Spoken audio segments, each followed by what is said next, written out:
देखो यार, कल की तो मैं अपने नज़रिए से अगर मैं बोलूँ तो वो 3 घंटा जो 5 मिनट जो मैंने देखा तो मैंने सिर्फ और सिर्फ बच्चन साहब को ही देखा था। तो कल की पसंद नहीं आई है तो होता है, लेकिन ऐसा तो बोलना नहीं चाहिए क्योंकि ठेस पहुँचती है यार फैंस के दिल में। और फिर उसमें क्या होता है कि दो फैंस जब आपस में भिड़ते हैं तो ऐसा लगता है कि इंडिया पाकिस्तान भिड़ गए। तो कुछ ऐसा होता है। अरशद वारसी को करना तो नहीं चाहिए था, ही इज़ ए ग्रेटेस्ट, क्योंकि माधव उनका जो कैरेक्टर है और फिर जितने भी जो उन्होंने काम किया है वो एक अलग ही उनका जो उनके गाने हैं पुराने, मतलब वक्त हमारा है, ये उनकी फिल्म थी। मैंने ऐसी बहुत सी फिल्में उनकी देखी है, लेकिन अभी मैं अगर बयां करने पे आऊँ तो रिव्यू 2-2.5 घंटे के हो। तो आकिब भाई बहुत बहुत स्वागत है आपका। एक कंट्रोवर्सी चली थी कुछ दिनों पहले और लोग अभी भी बोल रहे हैं कि मुझे वो इस पर रिएक्शन दो। तो जहां पर हमारे अरशद वारसी साहब ने प्रभास के कैरेक्टर को कहा था जोकर, काल्की के, प्रभास को नहीं कहा था, उनके कैरेक्टर को कहा था। क्या कहना चाहोगे इस कॉन्वर्सेशन पे?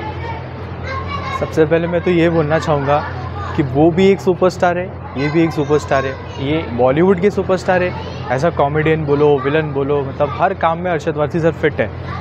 कॉमेडी तो कुछ ज़्यादा ही उनकी हिट है और विलन में भी जहाँ तक मैंने उनके जो काम देखे वो भी बहुत मतलब अलग ही लेवल पे। और रही बात प्रभास सर की तो वो तो साउथ के सुपरस्टार है, यहाँ पे भी है, लेकिन कैसा है सलार और कल्कि की वजह से वो यहाँ पे ज़्यादा सुपरस्टार है। जैसे उनकी फिल्म थी बाहुबली, वैसा, वरना उनको कोई जानता नहीं कि प्रभास कौन है। ज़्यादा लोग यही लोग बोलते हैं अरे वो बाहुबली में था, जो वो है वो अपनी जगह ठीक है, अपनी जगह ठीक है।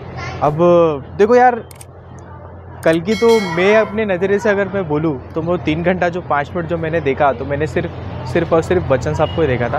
ओके। क्योंकि यार मतलब 70-80 की उम्र में भी बच्चन साहब ने जो परफॉर्मेंस किया था वहाँ पे, जो अश्वत्थामा, मेरी ज़ुबान जो फिसलती मैं अश्वत्थामा बोल देता हूँ कभी कभी, लेकिन अश्वत्थामा वो कैरेक्टर ना आज भी मेरे दिमाग में ऐसा फिट हो गया है ना कि अभी कल की तो आके खैर हो गया 2-3 महीने, लेकिन वो जब भी मैं थोड़ा बहुत भी अमेज़ॉन पे आई है तो मैं देखता हूँ तो बच्चन साहब के जो जितने भी सीक्वेंस है मुझे बहुत मज़ा आया देखने में। बच्चन साहब, कमल हसन साहब, मतलब लेजेंडरी है। प्रभास सर अपनी जगह पे ठीक थे, हाँ उनकी बहुत सी फिल्में जो है नहीं चली है, राधे श्याम और साहो और ऐसी बहुत सी फिल्में। मैं आदि पुरुष का तो नाम नहीं लूँगा मैं कुछ नहीं बोलूँगा भाई, वरना लोग ये बोलेंगे देखो कितना बोलता है। रही बात ये है कि मतलब प्रभास सर जो है वो किसके एक दो में रहते नहीं है, वो अपना काम और अपने काम से मतलब रखते। एक शूट हो गया, प्रमोशंस हो गए और उसके बाद फिल्म का क्या है क्या नहीं है वो उसमें बिजी रहते हैं। सेम चीज़ अरशद सर को भी मैंने पहली बार ऐसा बोलना तो नहीं चाहिए, मतलब आप भी एक सुपरस्टार हो, वो भी एक सुपरस्टार है, तो एक दूसरे को मतलब देखो, मतलब एक दूसरे की रिस्पेक्ट तो करनी चाहिए। लेकिन जो वर्ड उन्होंने बोला he is like a joker, ठीक है वो उनका नज़रिया था, अब उनको ऐसा लगा तो, क्योंकि बहुत से ऐसे प्रभास के फैंस जितने भी थे मैंने उनको भी देखा है जिनको कल की पसंद नहीं आई है। तो होता है, लेकिन ऐसा तो बोलना नहीं चाहिए क्योंकि ठेस पहुँचती है यार फैंस के दिल में। और फिर उसमें क्या होता है कि दो फैंस जब आपस में भिड़ते हैं तो ऐसा लगता है कि इंडिया पाकिस्तान भिड़ गए। जी। बात करूँ अगर इसमें दूसरे एक्टर्स की तो कहीं ना कहीं मतलब नानी ने भी फिर स्टेटमेंट दिया था, जो शायद मक्खी मूवी में नज़र आए थे, उन्होंने काम किया है। उन्होंने फिर अरशद वारसी को ट्रोल करते हुए स्टेटमेंट दिया था। फिर नाग अश्विनी ने भी ट्रोल किया कहीं ना कहीं। तो उस चीज़ को लेकर क्या कहना चाहोगे? अभी जाहिर सी बात है अगर उनके हीरो को कोई बोलेगा, वैसे तो सच बोलूँ तो मुझे अभी तक नहीं पता है नानी वानी कौन है। अच्छा। मैंने इनकी कोई फिल्म नहीं देखी है।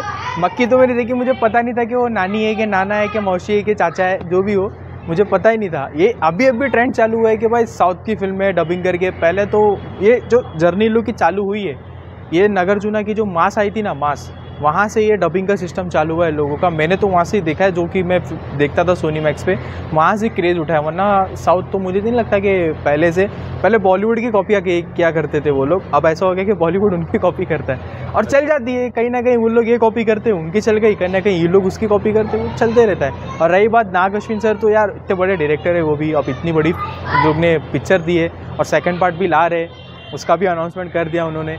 तो कहीं ना कहीं दिल को ठेस पहुँचती होगी ना। बोले यार मैंने प्रभास को बच्चन साहब के हाथ से इतना उछाल के फेंका है, कैसा बोल रहा है अरशद वारसी। बोले this is too much, 3 much, मगरमच्छ, स्टॉप दिस मच। ओके। और जाने से पहले फिर भी क्या लगता है कि ये ऐसा स्टेटमेंट देना ज़रूरी था? क्योंकि प्रभास एक ऐसे एक्टर हैं जो कभी कोई बोलते ना चीज़ में पड़ते ही नहीं है। अरशद वारसी का ऐसा स्टेटमेंट मुझे लगता है जॉली LLB 3 आ रही है इसलिए तो नहीं। शायद से देखो बहुत से लोग ऐसा कर रहे हैं जिनको काम नहीं मिल रहा है, तो वो लोग ये सब चीज़ों में पड़ जा रहे हैं कि थोड़ा कंट्रोवर्सीज़ में आते हैं इसको उसको कुछ भी बोल देते हैं। तो क्या मतलब, अब KR के जैसे आदमी को देख लो भाई, सलमान खान के पीछे पड़ा रहता है लेकिन उसको कुछ नहीं उखाड़ पाता है वो। मैंने अभी उसका एक रिव्यू देखा था जिसमें सलीम जावेद की बायोग्राफी के ऊपर भी उसने कुछ बैड वर्ड्स दिए कि वो लोग कॉपी पेस्ट करते थे। तो ऐसे लोगों को मतलब कुछ ऐसा होता है, अरशद वारसी को करना तो नहीं चाहिए था। ही इज़ ए ग्रेटेस्ट, क्योंकि माधव उनका जो कैरेक्टर है और फिर जितने भी जो उन्होंने काम किया है वो एक अलग ही उनका, जो उनके गाने हैं पुराने, मतलब वक्त हमारा है, ये उनकी फिल्म थी। मैंने ऐसी बहुत सी फिल्में उनकी देखी है, लेकिन अभी मैं अगर बयां करने पे आऊँ तो रिव्यू 2-2.5 घंटे के हो जाए। अगर किसी एक्टर मतलब जिसको हम पसंद करते हैं उसके बारे में कुछ बातें निकाले तो ऐसा तो नहीं करना चाहिए। वो अपनी जगह पे एक स्टार है, आप अपनी जगह पे स्टार हो, आप अपना कमा पी के खा रहे हो, वो अपना कमा के खा रहे हो, ऐसा बोलना तो नहीं चाहिए। अब देखते हैं कि बात झगड़ा इन लोगों का कम हो जाए और फिर ऐसा हो जाए कि भाई कल की 2 में अरशद वारसी का भी कैमियो हो जाए। मतलब वो भी हो सकता है कि नाग अश्विन को बोल रहेंगे चाली मुझे भी ले ली पिक्चर में। भाई साहब मेरे नज़रिए से तो लेने की दूर की बात, अगर अरशद वारसी हैदराबाद चले गए तो उनका शायद वहाँ से वापस आना मेरे को तो लगता है ना, सही बोल रहे जी तुम। उधर के वाला देख लेना, अरशद वारसी की बिरयानी बना को खा लेते, मारते पहले पूछते बाद में। ओ किधर से आया रे भाई, तो बोले चलिए बैठ रहे थे। अपना ओपिनियन देने के लिए thank you sir, thank you.